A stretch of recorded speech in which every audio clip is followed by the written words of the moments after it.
देहूपासून निघालेल्या तुकोबारायांच्या पादुकांचं दर्शन घेण्यासाठी मुक्कामस्थळी पालखीच्या विसावास्थळी हजारो लाखो भक्त मंडळी येत असतात। त्यांच्याशी खास संवाद साधलाय कीर्तनकार शिवलीला पाटील यांनी। अर्थात या पालखीला हात लावायचा किंवा याचं दर्शन घ्यायचं म्हणजे जन्मोजन्मीचं पुण्य भाग्य हा सगळा अट्टहास या दर्शनासाठी असतो। ज्या लोकांना वारीत चालता येत नाही ती लोक गाडी घेऊन दर्शनासाठी तरी अट्टहास करतात। जगद्गुरू तुकोबारायांच्या ज्ञानोबारायांच्या दर्शनासाठी आम्हाला कमीत कमी नाही आमच्या इच्छा असूनही वारी करता आली तरी आम्ही त्यांचं दर्शन घ्यावं, त्यांचा स्पर्श करावा आणि वारीचा काहीसा पुण्याचा भाग आमच्या पदरातही वाटून घ्यावा याच्यासाठी सगळी माणसं अट्टहास करतात। ही जी आपण गर्दी बघतोय ही गावकऱ्यांची असते, ही इथं असणाऱ्या स्थायिकांची असते, जवळपासच्या माणसांची असते।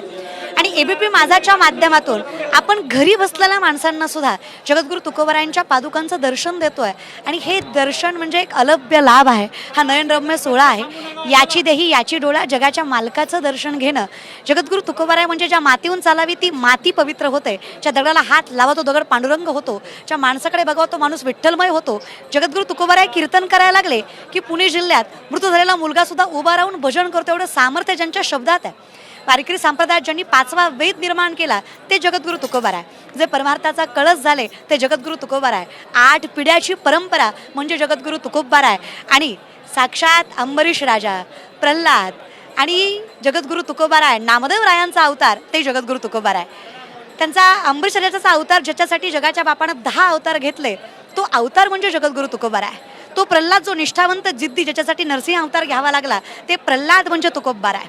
उद्धव म्हणजे तुकोबाराय, अंगद म्हणजे तुकोबाराय आणि अर्थात आमच्या कल्याणासाठी सामान्य स्वरूपात प्रापंचिक रूपात आले ह्या सगळ्या अवताराचे धनी म्हणजे जगद्गुरू तुकोबाराय।